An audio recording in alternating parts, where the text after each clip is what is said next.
പ്രിയപ്പെട്ട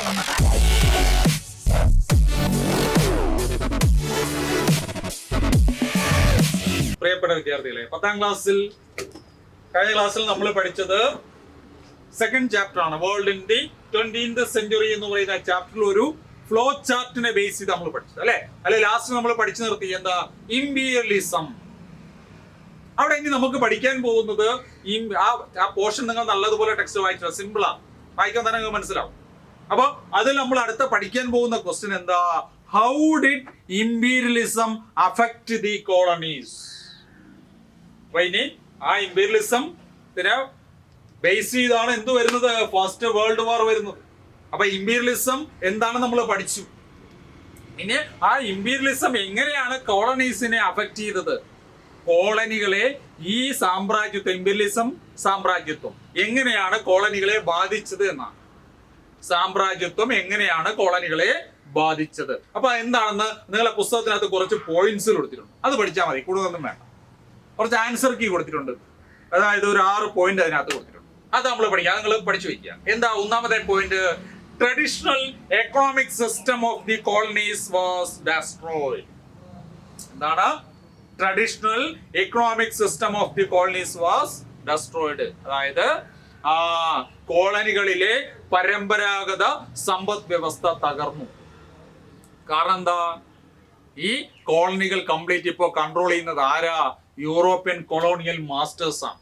അപ്പൊ European colonial masters ആ കോളനികൾ കൺട്രോൾ ചെയ്യുന്ന സമയത്ത് അവിടുത്തെ എക്കണോമിക് സിസ്റ്റം കംപ്ലീറ്റ് ചേഞ്ച് ചെയ്യപ്പെടും അല്ലെ? ഒരു മോഡേണൈസേഷൻ അവിടെ സ്റ്റാർട്ട് ചെയ്യാം.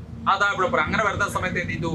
പരമ്പരാഗതമായി പിന്തുടർന്ന വ്യവസ്ഥകളെല്ലാം മാറി. അതാ ഇവിടെ പറയുന്നത്.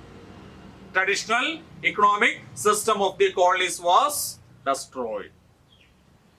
Administrative and judicial systems were replaced.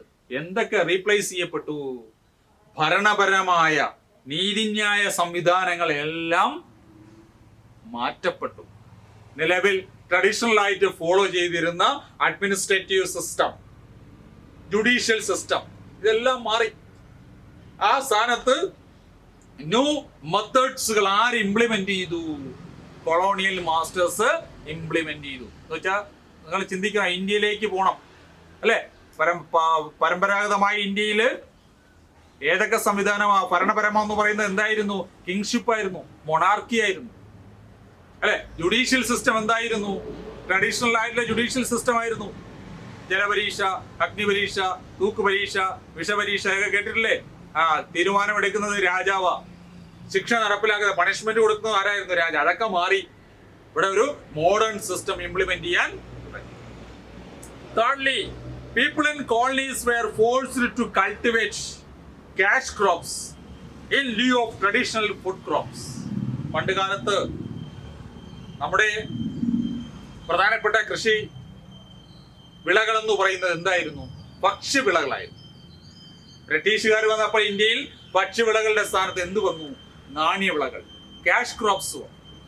അത് ലോകത്താകമാനം ഉണ്ടായി. കാരണം ബ്രിട്ടീഷുകാർ അല്ലെങ്കിൽ ക്യാപിറ്റലിസ്റ്റ് ഗ്രൂപ്പിന് അല്ലെങ്കിൽ കൊളോണിയൽ മാസ്റ്റേഴ്സിന്, യൂറോപ്യൻ നേഷൻസിന് അവർക്ക് പ്രോഫിറ്റബിൾ ആയിട്ടുള്ള പ്രോഡക്റ്റുകൾ മാത്രമേ അവിടെ കൾട്ടിവേറ്റ് ചെയ്യാൻ അനുവദിക്കൂ. അത് അവിടെ പറയുന്നത്.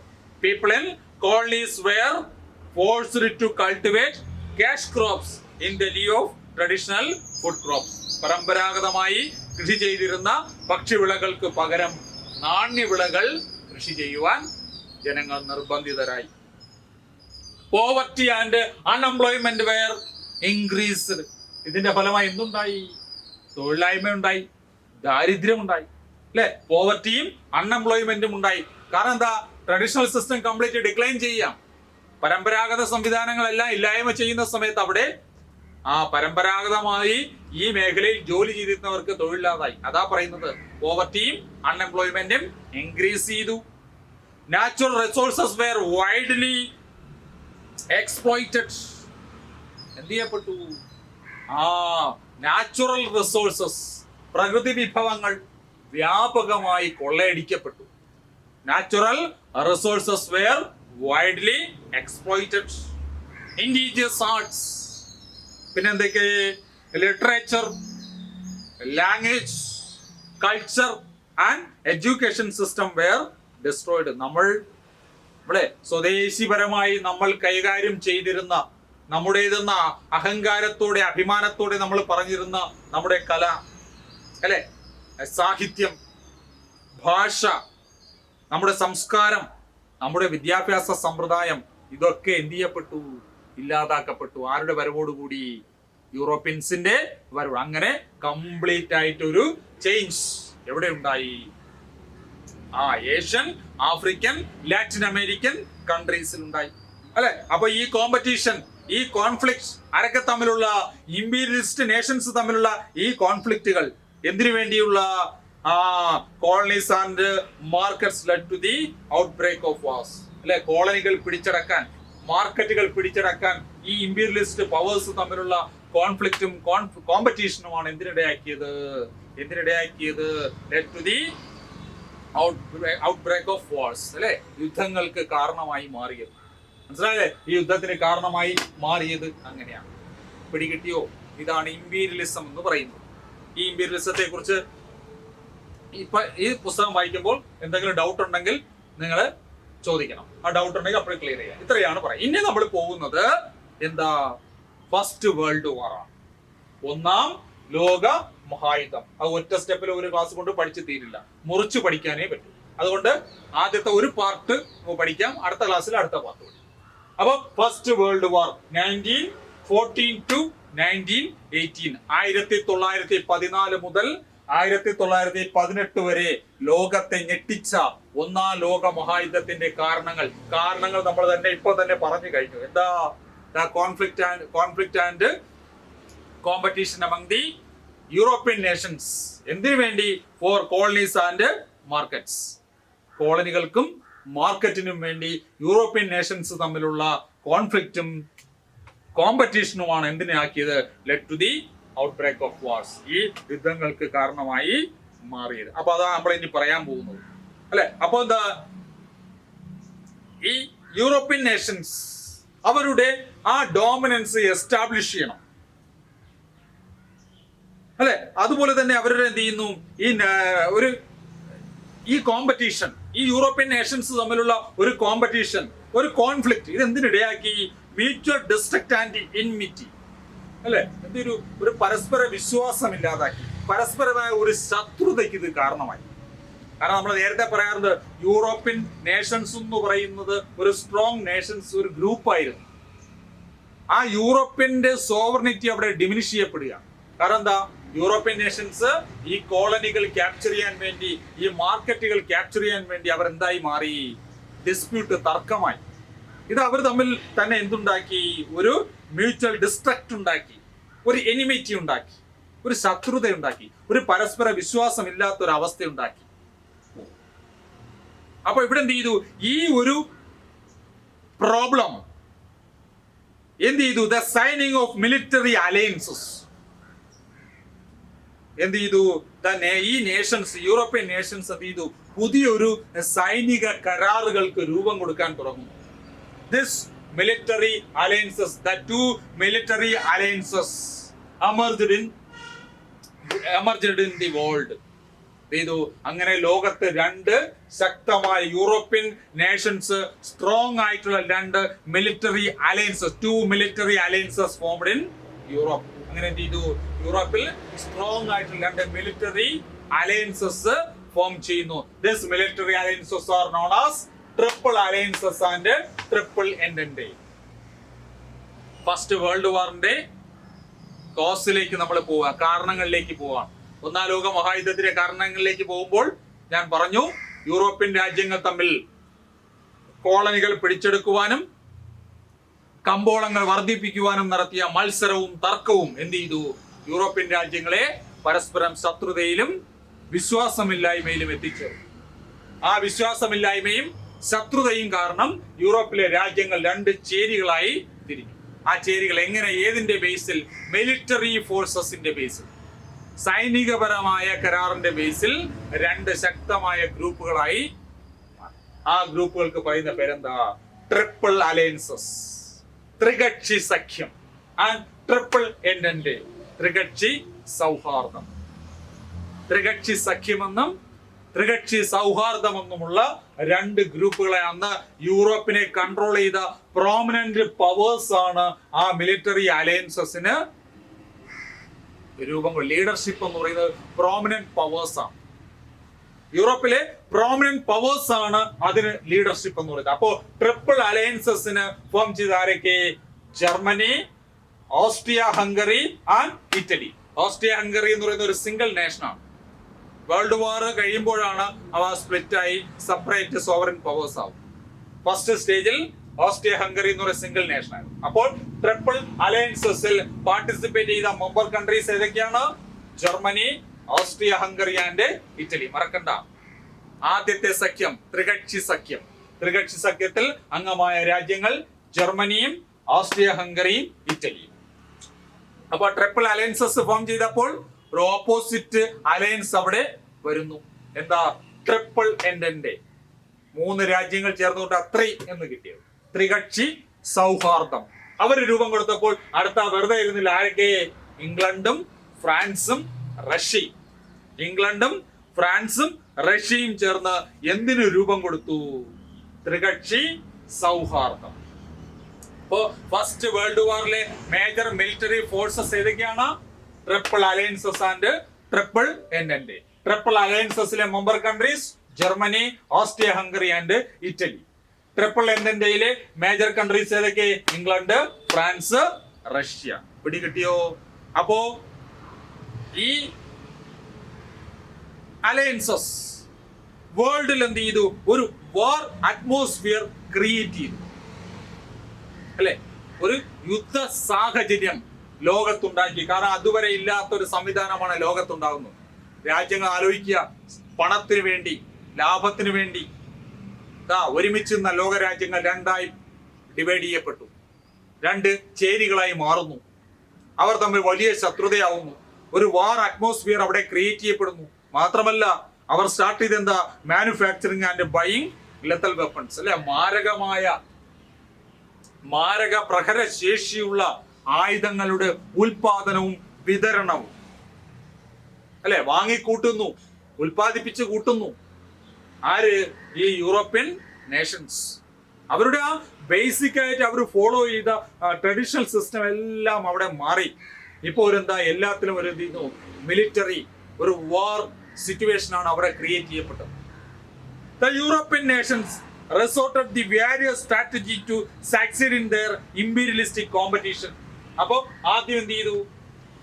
സ്ട്രോങ് ആയിട്ടുള്ള 2 മിലിറ്ററി അലയൻസസ് ഫോം ചെയ്തു. പിന്നെ എന്ത് ചെയ്തു? അവരുടെ കോമ്പറ്റീഷൻ ഇങ്ങനെ ഇൻക്രീസ് ചെയ്ത സമയത്ത് അവർ ഡിഫറെന്റ് ആയിട്ടുള്ള ഇമ്പീരിയലിസ്റ്റ് ആയിട്ടുള്ള കോമ്പറ്റീഷൻസ് ഉണ്ടാക്കി, അല്ലെ? അതിലെന്ത് ചെയ്യുക? അതായത് വ്യത്യസ്തമായ രീതികളാണ് അവർ ഫോളോ ചെയ്തത്. അതിലൊന്ന് എന്തായിരുന്നു? Aggressive nationalism was one among dum, അല്ലെ? നാഷണലിസം അറിയാലോ, ഒരു സ്റ്റേറ്റിനോട് അവിടുത്തെ ജനങ്ങൾക്ക് തോന്നുന്ന ഒരു കൂറാണ് നാഷണൽ ഫീലിംഗ് എന്ന് പറയും, ഒരു നാഷണലിസം. ഇവിടെ നാഷണലിസം ഹാസ് 2 ടൈപ്പ്. നാഷണലിസം എത്ര ടൈപ്പ് ഉണ്ട്? 2 ടൈപ്പാണ്. ഒന്ന് അഗ്രസീവ് നാഷണലിസം, 2 ഡിഫെൻസീവ് നാഷണലിസം. ഒന്ന് ആക്രമണപരമായ ദേശീയത, 2 പ്രതിരോധ ദേശീയത. മറക്കണ്ട, ദേശീയത എത്ര തരത്തിലുണ്ട്? 2 തരം. Aggressive nationalism and defensive nationalism. അപ്പൊ ഇവിടെ യൂറോപ്യൻ നേഷൻസ് ഫോളോ ചെയ്ത നാഷണലിസം എന്ന് പറയുന്നത് എന്താ? അഗ്രസീവ് നാഷണലിസമാണ്, ആക്രമണപരമായ ദേശീയത. കാരണം അത്രമാത്രം കോമ്പറ്റീഷൻ, അത്രമാത്രം എന്ത് ചെയ്യുന്നു? സ്ട്രോങ് ആയി യൂറോപ്യൻ നേഷൻസിന്റെ കോമ്പറ്റീഷൻ. ആ കോമ്പറ്റീഷൻ സ്ട്രോങ് ആയ സമയത്ത് അവരുടെ ആ നാഷണൽ ഫീലിങ്സിൽ തന്നെ ചേഞ്ച് ഉണ്ടായി. അങ്ങനെയാണ് ഏത് നാഷണലിസം എമർജ് ചെയ്യുന്നത്? Aggressive nationalism. മലയാളം മറക്കണ്ട, ആക്രമണപരമായ ദേശീയത എവിടെ രൂപം കൊള്ളാൻ തുടങ്ങി? വേൾഡിൽ ഫോം ചെയ്യാൻ തുടങ്ങി. അപ്പൊ ഓർക്കുക, 2 സ്ട്രോങ് ആയിട്ട് മിലിറ്ററി അലയൻസസ് അവിടെ ഉണ്ട്, അല്ലെ? Triple alliances and triple entente. അപ്പൊ അവർ ഇമ്പോർട്ടൻസ് കൊടുക്കുന്ന എന്തിനാ? ഒരു വാർ അറ്റ്മോസ്ഫിയർ അവിടെ ക്രിയേറ്റ് ചെയ്യപ്പെട്ടു. പിന്നെന്ത് ചെയ്തു? അവർ ലെത്തൽ വെപ്പൺസിന്റെ മാനുഫാക്ചറിങ്ങിനും ബൈനും അവർ ഇമ്പോർട്ടൻസ് കൊടുക്കുന്നത്. മാരക ശേഷിയുള്ള എന്ത് ചെയ്യുന്നു? ആയുധങ്ങൾ വാങ്ങുന്നു, ഉൽപ്പാദിപ്പിക്കുന്നു. ഇങ്ങനെ. അപ്പൊ ഈ അഗ്രസീവ് നാഷണലിസം എന്ന് പറയുന്നത് എന്ത് ചെയ്യുന്നു? Consider their own Nations as the supreme and judicial അല്ലെ? കാരണം എന്താ, നീതിന്യായപരമായി ഒരു രാജ്യത്തെ പൂർണ്ണമായും കൈയടക്കുക. അല്ല, അഗ്രസീവ് നാഷണലിസം എന്ന് പറയുന്നത് അതാ. സൈനികപരമായി, ആക്രമണപരമായി ഒരു രാജ്യത്തെ പൂർണ്ണമായും തങ്ങളുടെ ചൊൽപ്പടിയിൽ നിർത്തുക, അവിടുത്തെ ജനങ്ങളെ ആശയപരമായി കൂടെ നിർത്തുക. എന്നുവെച്ചാൽ വളരെ തീവ്രമായ ഒരു നാഷണൽ ഫീലിങ്സ് ഉണ്ടാക്കി ആ രാജ്യത്തെ ജനങ്ങളെ ഞങ്ങളെ കൂടെ നിർത്താൻ വേണ്ടിയുള്ള ശ്രമമാണ് ആര് നടത്തിയത്? ഈ യൂറോപ്യൻ കൊളോണിയൽ മാസ്റ്റേഴ്സ് നടത്തിയത്. അങ്ങനെ ആ അഗ്രസീവ് നാഷണലിസത്തെ ബേസ് ചെയ്തുകൊണ്ട് ഫോം ചെയ്തെടുത്ത മൂവ്മെന്റ്സുകളുണ്ട്. ഫസ്റ്റ് വേൾഡ് വാർ ടൈമിൽ അഗ്രസീവ് നാഷണലിസം ഫോളോ ചെയ്തുകൊണ്ട് സ്റ്റാർട്ട് ചെയ്ത മൂവ്മെന്റുകൾ ഏതൊക്കെ? Number 1 pan Slav movement, pan Slav പ്രസ്ഥാനം. Number 2 pan German movement, pan German പ്രസ്ഥാനം. Number 3 revenge movement. Revenge means പ്രതികാരം, പ്രതികാര പ്രസ്ഥാനം. അപ്പൊ ആലോചിക്കുക, യൂറോപ്യൻ നേഷൻസ് ഫോളോ ചെയ്ത നാഷണലിസം ഏതാണ്? Aggressive nationalism. അഗ്രസീവ് നാഷണലിസത്തെ ബേസ് ചെയ്തുകൊണ്ട് ആ ടൈമിൽ വേൾഡിൽ ഫോം ചെയ്ത മൂവ്മെന്റ് ഏതൊക്കെയെന്ന് ചോദിച്ചാൽ ഏതൊക്കെയെന്ന് പറയണം? Pan Slav movement, pan German movement, revenge movement. Pan Slav പ്രസ്ഥാനം, പാൻ ജർമ്മൻ പ്രസ്ഥാനം, പ്രതികാര പ്രസ്ഥാനം. അപ്പൊ ഇത് ആരൊക്കെയാണ് ഇത് ഫോം ചെയ്തത്? ഇതിന്റെ കോർഡിനേറ്റേഴ്സ് ആരൊക്കെയാണ്? ഇതിന്റെ എയിം എന്താണ്? അതാണ് ഞാൻ പറയുന്നത്. ആദ്യം നമ്മൾ പഠിക്കാൻ പോകുന്നത് പാൻ സ്ലാവ് മൂവ്മെന്റ് ആണ്. Russia wanted to unite the Slav people of Serbia, Bulgaria and Greece. Russia എന്ത് ചെയ്യാൻ തുടങ്ങി? wanted to unite the Slav people. എന്നുവെച്ചാൽ റഷ്യൻ ട്രഡീഷണൽ ആയിട്ട് റഷ്യൻ ഗ്രൂപ്പാണ് സ്ലാവ് പീപ്പിൾ. ഈ സ്ലാവ് പീപ്പിളിനെ ഒരു യൂണിഫിക്കേഷൻ, അതാ അതിന്റെ അർത്ഥം. യൂണിഫിക്കേഷൻ, ഏകീകരണം. സ്ലാവ് പീപ്പിളിനെ യൂണിഫൈ ചെയ്യുന്നതിന് വേണ്ടി എവിടെയൊക്കെയുള്ള സെർബിയയിലും ബൾഗേറിയയിലും ഗ്രീസിലുമുള്ള സ്ലാവ് പീപ്പിളിനെ എന്ത് ചെയ്യുക? യൂണിഫൈ ചെയ്യുക. The eastern Europe under the leadership for the pan Slav movement was formed with the help of Russia. അല്ലെ, അവിടെ എന്ത് ചെയ്തു? Russia pan Slav movement aim എന്താണെന്ന് മനസ്സിലായോ? എന്താ? Russia wanted to unite the Slav people of Serbia, Bulgaria, Greece, etc. Eastern Europe, കിഴക്കൻ യൂറോപ്പിലെ Slav വംശജരെ സംഘടിപ്പിക്കുന്നതിന് വേണ്ടി സെർബിയയുടെയും ബൾഗേറിയയിലും ഗ്രീസിന്റെയും സഹായത്തോടു കൂടി എന്ത് ചെയ്യുന്നു? റഷ്യയുടെ അധീനതയിൽ നേതൃത്വത്തിൽ ആരംഭിച്ച പ്രസ്ഥാനമാണ് ഏത്? Pan Slav movement. അപ്പോ പാൻ സ്ലാവ് മൂവ്മെന്റിന്റെ എയിം എന്താണെന്ന് മനസ്സിലായല്ലോ? സ്ലാവ് പീപ്പിളിനെ സംഘടിപ്പിക്കുക, ഏകോപിപ്പിക്കുക എന്നതാണ്. അതിനുവേണ്ടി റഷ്യ ആരംഭിച്ചതാണ് പാൻ സ്ലാവ് മൂവ്മെന്റ്. അപ്പോ റഷ്യ ആരംഭിച്ചപ്പോൾ മർസയിലുണ്ടായിരുന്ന ജർമ്മനിക്ക് ഉറക്കം വന്നില്ല. മനസ്സിലായില്ലേ? സ്ലാവ് പീപ്പിളിനെല്ലാം കൂടി യോജിപ്പിച്ച് എവിടെയൊക്കെയുള്ള ഈസ്റ്റേൺ യൂറോപ്പിലുള്ള സ്ലാവ് വർഗ്ഗക്കാരെല്ലാം കൂടി റഷ്യയുടെ കൂടെ ചേർന്നാൽ ഒരു വലിയൊരു ശക്തിയായി മാറും. അപ്പൊ ഓപ്പോസിറ്റ് ഉണ്ടായിരുന്ന ജർമ്മനിക്ക് എന്ത് ചെയ്യില്ല? അത് സഹിച്ചില്ല. ജർമ്മനി എന്ത് ചെയ്തു? To establish dominance in central Europe. തങ്ങളുടെ സ്വാധീനം മധ്യ യൂറോപ്പിലേക്ക് വ്യാപിക്കാൻ വേണ്ടി ആൻഡ് ബാൾക്കൻ പ്രൊവിൻസ്, ബാൾക്കൻ പ്രദേശത്തിലേക്കും മധ്യ യൂറോപ്പിലേക്കും തങ്ങളുടെ സ്വാധീനം വ്യാപിപ്പിക്കാൻ വേണ്ടി Germany plan to unite the Teutonic people. അല്ലെ, ഇപ്പൊ ഉദാഹരണം അതെന്താണെന്ന് മനസ്സിലായോ? അതായത് ഇപ്പൊ ഇന്ത്യയിൽ മാത്രമല്ല, ലോകത്തിലെ പല രാജ്യങ്ങളിലും ഇന്ത്യക്കാരുണ്ടാവും. പണ്ട് ഇന്ത്യയുടെ സ്വാതന്ത്ര്യ സമരം നടക്കുന്ന സമയത്ത് നമുക്ക് ഏറ്റവും കൂടുതൽ സ്വാതന്ത്ര്യ സമരത്തിന്റെ കാതലായ പങ്കുവച്ചൊരു വ്യക്തിയാണ് സുഭാഷ് ചന്ദ്രബോസ്. അദ്ദേഹത്തിന്റെ പ്രവർത്തനം ഇന്ത്യയിലല്ലായിരുന്നു, അല്ലെ, ബർമയിലും സിംഗപ്പൂരിലും ഒക്കെയാണ്. അവിടെയുള്ള ഇന്ത്യക്ക് അനുകൂലമാക്കിക്കൊണ്ട് ബ്രിട്ടീഷുകാർക്കെതിരാക്കി മാറ്റുക, അതിനാണ് അദ്ദേഹം ആരംഭിച്ചത്. അതുപോലെ ഇവിടെ റഷ്യൻ വംശജരെ ഏകോപിപ്പിച്ചെടുക്കാൻ വേണ്ടി റഷ്യ പാൻ സ്ലാവ് ആരംഭിച്ചു. സെൻട്രൽ യൂറോപ്പിലും ബാൾക്കൻ പ്രോവിൻസസിലുമുള്ള ട്യൂട്ടോണിക്, അതാണ് ജർമ്മൻ, ട്യൂട്ടോണിക് പീപ്പിളിനെ ഏകീകരിക്കാൻ വേണ്ടി ജർമ്മനി എന്താരംഭിച്ചു? പാൻ ജർമ്മൻ ആരംഭിച്ചു. അത്രയേ ഉള്ളൂ. മനസ്സിലായില്ലേ? ജർമ്മനി ആരംഭിച്ചത് പാൻ ജർമ്മൻ മൂവ്മെന്റ്, റഷ്യ ആരംഭിച്ചത് pan Slav movement. Pan Slav മൂവ്മെന്റിന്റെയും സ്ലാവ് പീപ്പിളിനെ കോർഡിനേറ്റ് ചെയ്യുക. പാൻ ജർമ്മൻ മൂവ്മെന്റിന്റെയും ട്യൂട്ടോണിക് പീപ്പിളിനെ കോർഡിനേറ്റ് ചെയ്യുക എന്നുള്ളതാണ് അതിന്റെ ലക്ഷ്യം. പിടികിട്ടിയോ? ഇനി മറ്റൊന്നു കൂടിയുണ്ട്, റിവെഞ്ച് മൂവ്മെന്റ്, പ്രതികാര പ്രസ്ഥാനം. എന്താ? In 1871 Germany occupied Alsace Lorraine in territories in where under the control of France. അല്ലെ. 1871 ജർമ്മനി പിടിച്ചെടുത്തു. ഏതൊക്കെ? ആൽസൈൻ ലോറൈൻ ടെറിട്ടറി ആരുടെ കൺട്രോളിൽ നിന്ന്? ഫ്രാൻസിന്റെ കൈവശം ഉണ്ടായിരുന്ന ആൽസൈൻ ലോറൈൻ പ്രദേശം ആര് പിടിച്ചെടുത്തു? 1871 ജർമ്മനി പിടിച്ചെടുത്തു. ഇതെന്ത് ചെയ്യണം? ഫ്രാൻസിനെ തിരിച്ചു പിടിക്കണം അല്ലെ. To reign these territories to revenge movement was formed under the leadership of France. അപ്പോ ഇത് തിരിച്ചു പിടിക്കാൻ വേണ്ടി, ഇറ്റലിയുടെ കയ്യിൽ നിന്ന് തിരിച്ചു പിടിക്കാൻ വേണ്ടി, ജർമ്മനിയുടെ കയ്യിൽ നിന്ന് തിരിച്ചു പിടിക്കാൻ വേണ്ടി ഫ്രാൻസ് ആരംഭിച്ച പ്രസ്ഥാനമാണ് റിവെഞ്ച് മൂവ്മെന്റ്. എന്ന് വെച്ചാൽ ഫ്രാൻസിന്റെ കൈവശം ഉണ്ടായിരുന്ന പ്രദേശമാണ് ജർമ്മനി കൊണ്ടുപോയത്.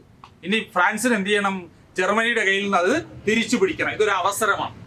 അപ്പൊ ഇതിന്റെ എല്ലാം പിന്നിൽ ഇമ്പീരിയലിസമാണ്, കോളനൈസേഷനാണ് അല്ലെ. ഈ കോളനൈസേഷനും ഇമ്പീരിയലിസമാണ് അതിന്റെ ബേസ് എന്ന് പറയുന്നത്. ആ ബേസിലാണ് ഇവരെന്ത് ചെയ്യുന്നത്? സ്റ്റെപ്പ് ബൈ സ്റ്റെപ്പ് ആയിട്ട്, വൺ ബൈ വൺ ആയിട്ട്, ഓരോ റീജിയൻ ആയിട്ട് അവർ ക്യാപ്ചർ ചെയ്യുന്നത്. അപ്പൊ ഇവിടെ എന്ത് ചെയ്തു? റഷ്യ പാൻസ്ലാവ് മൂവ്മെന്റ് കൊണ്ടുവന്നു അല്ലെ, ട്യൂട്ടോണിക് പീപ്പിളിനെ കോർഡിനേറ്റ് ചെയ്യാൻ, സ്ലാവ് പീപ്പിളിനെ കോർഡിനേറ്റ് ചെയ്യാൻ. ജർമ്മനി ട്യൂട്ടോണിക് പീപ്പിളിനെ കോർഡിനേറ്റ് ചെയ്യാൻ വേണ്ടി പാൻ ജർമ്മൻ മൂവ്മെന്റ് കൊണ്ടുവന്നു. റിവെഞ്ച് മൂവ്മെന്റ് ആര് കൊണ്ടുവന്നു? ഫ്രാൻസ് കൊണ്ടുവന്നു. എന്തിനാ? തങ്ങൾക്ക് നഷ്ടപ്പെട്ടു പോയ ആ പ്രോവിൻസസ് ഓക്കുപൈ ചെയ്യാൻ. ഏതൊക്കെ പ്രോവിൻസസ്? ആൽസൈൻ ലോറൈൻ പ്രദേശം ഓക്കുപൈ ചെയ്യാൻ. അത് അങ്ങനെ തുടങ്ങിയതാണ് ഏത്? റിവെഞ്ച് മൂവ്മെന്റ്, പ്രതികാര പ്രസ്ഥാനം. 1871 യുദ്ധത്തിൽ ജർമ്മനി പിടിച്ചെടുത്ത് കൊണ്ടുപോയ ആൽസൈൻ ലോറൈൻ പ്രദേശം തിരിച്ചു പിടിക്കാൻ വേണ്ടി ഫ്രാൻസ് ആരംഭിച്ച പ്രസ്ഥാനമാണ് പ്രതികാര പ്രസ്ഥാനം, റിവെഞ്ച് മൂവ്മെന്റ്.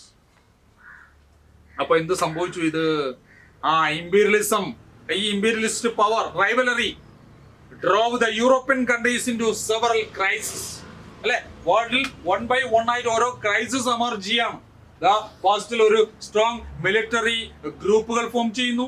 ആ മിലിറ്ററി ഗ്രൂപ്പുകൾ തമ്മിലുള്ള എനിമിറ്റി ഇൻക്രീസ് ചെയ്യുന്നു അല്ലെ. അവരുടെ കോമ്പറ്റീഷൻ കുറച്ചുകൂടി പവർഫുൾ ആവുന്നു. അവർ മിലിറ്ററി ആയിട്ടുള്ള പർപ്പസസിന് ഇമ്പോർട്ടൻസ് കൊടുക്കുന്നു. അതിനെ ബേസ് ചെയ്തുകൊണ്ട് സ്ട്രോങ് ആയിട്ട് ഒരു നാഷണലിസം ഫോളോ ചെയ്യുന്നു അല്ലെ. ഏത് നാഷണലിസം? Aggressive nationalism. ആ അഗ്രസീവ് നാഷണലിസത്തെ ബേസ് ചെയ്തുകൊണ്ട് three movements emerged in Europe അല്ലെ, വേൾഡ്.